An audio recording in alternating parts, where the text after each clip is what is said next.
Well, we are finally here.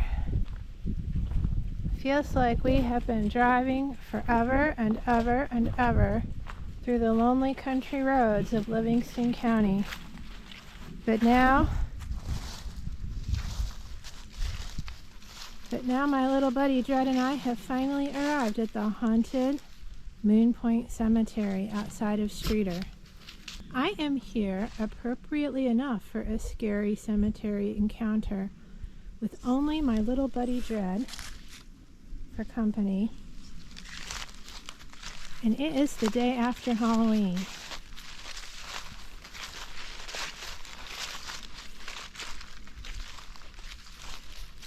I am feeling a bit nervous being by myself so far off the beaten path, so I probably won't linger any longer than necessary. But I am here to give a little tour of this cemetery and see what kind of vibes I can get from it. Like many of these isolated rural cemeteries, a lot of these haunted legends probably got started because bored teenagers looking for a place to go after dark would come here and get up to who knows what, and then come back with stories and urban legends. This one involving a hatchet lady. Apparently, back in the days of yore, there was a woman who, I'm trying to remember exactly what the story was. A lot of these stories do kind of blur together in my mind. But for whatever reason, this woman kind of lost her marbles and went on a killing spree with a hatchet. And allegedly, if you come here in the dark of the night, you might hear her whispering into your ear to get out. And then you better take off or she'll be after you with her hatchet. As far as the actual history of this place, this area was first settled by a man named Jacob Moon, who had fought in the War of 1812, and he built his little house here in this area. I guess it's close to a creek known as Moon Creek, and that is why this is known as Moon Cemetery.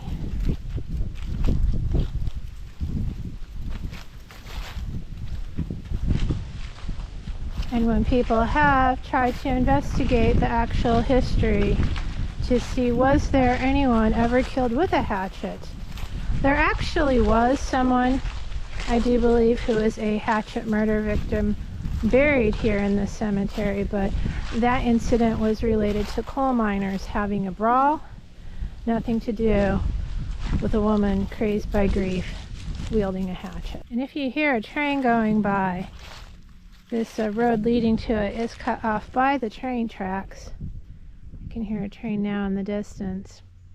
And I guess one of the legends is if you get caught by the train, you will be stuck in the cemetery, which is technically true, but the legend says you will be stuck not temporarily, but forevermore.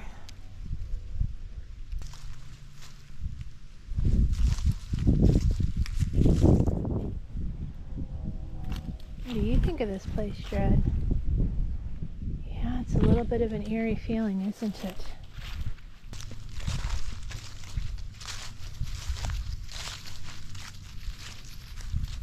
There's some of the more recent ones. And behind it,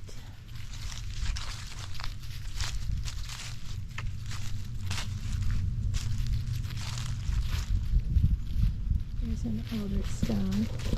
I wonder if I'll find any graves belonging to the Moon family.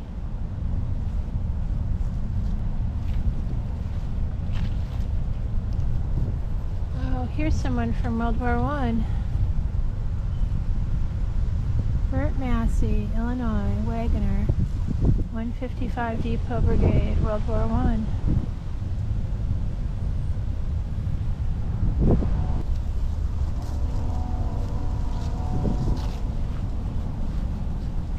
To see the graves knocked over. I was stopped by a train on my way in here. It's been about 10 minutes and another one just went by. So that must be a busy little train track. More soldiers.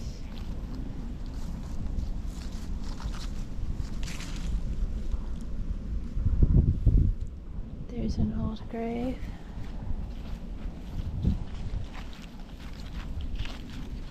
I wonder if the creek is down there.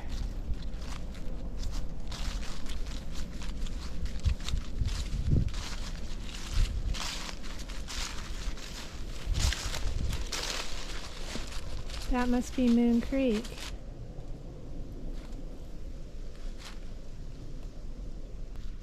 Standing here at the back corner, I'll just take a moment, get a vibe.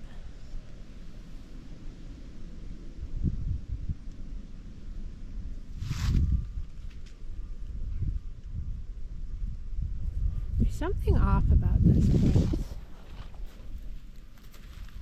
I think Jared feels it too. He has seemed quite nervous since we got here.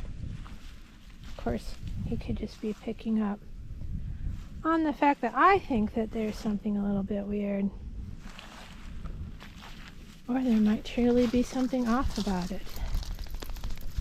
Let's just hurry up and finish our investigation, as it were. Milo Holcomb.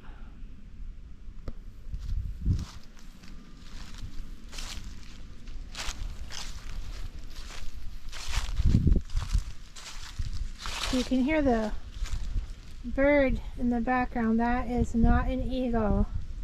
I know that a lot of times they use that sound effect in the movies to be the call of the bald eagle, but it's actually a red-tailed hawk. And they do that because the cry of the red-tailed hawk is just much, much cooler than the bald eagle. All right. If there is indeed anything paranormal or untoward about this cemetery, this corner kind of feels like where it'd be located. I have felt more nervous here in this corner than towards the back.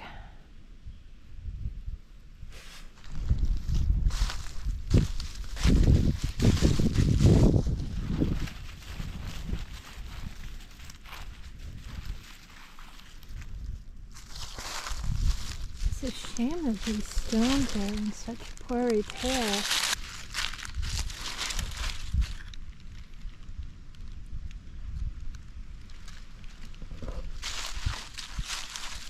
The only sound of a country train in the distance. Marion Armstrong. Oh, that's sad. I always hate finding these infants' graves.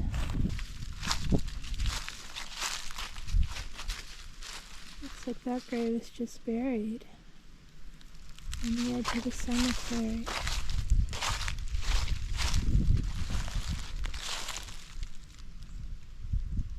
It's really old and faded. Looks like it's got maybe the holding hand symbol on the top.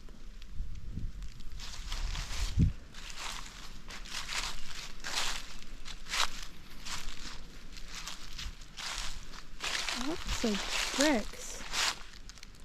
I wonder if maybe that was part of the foundation of his house. Because obviously the house is gone. It's just this lonely cemetery left. The bone breaks. Baldwins.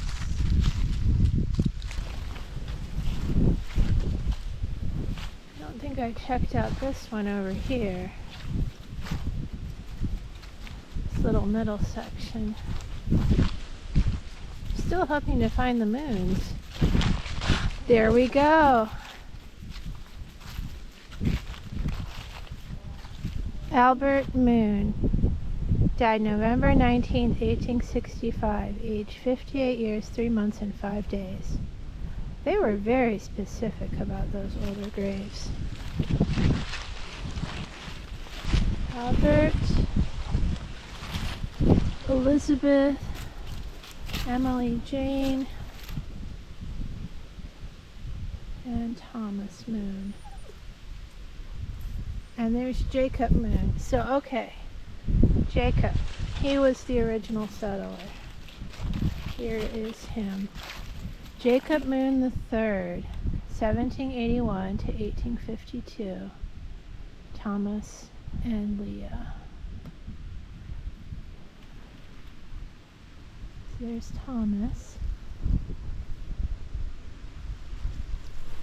Well, that is cool. I'm glad I did find the original founder's stone.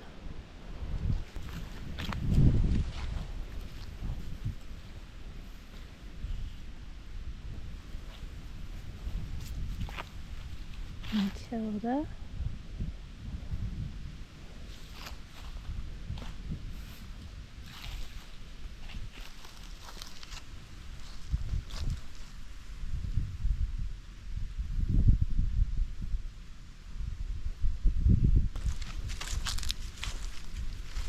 And this grave has one of my favorite symbols of the willow on it. Very, very, very faded though. Alright, I have been filming here for about half an hour. Honestly, that's probably the shortest trip to a cemetery I have done so far. Usually even a little tiny cemetery like this just has so many interesting gravestones to look at. But in this case, I think I'm going to leave now. Is it haunted? I don't know. Like always, if anyone's been here and had a paranormal experience, please do leave a comment. I just love to hear about it. I wouldn't necessarily say this is haunted, but something's off with it. I've not felt comfortable since I got here, and since arriving I've just been thinking I want to leave. So that's what I'm going to do. And thank you so much for joining me. I hope you have enjoyed this little quick tour of Moon Cemetery outside of Streator in Livingston County, Illinois. And I hope you'll join me again for my next adventure.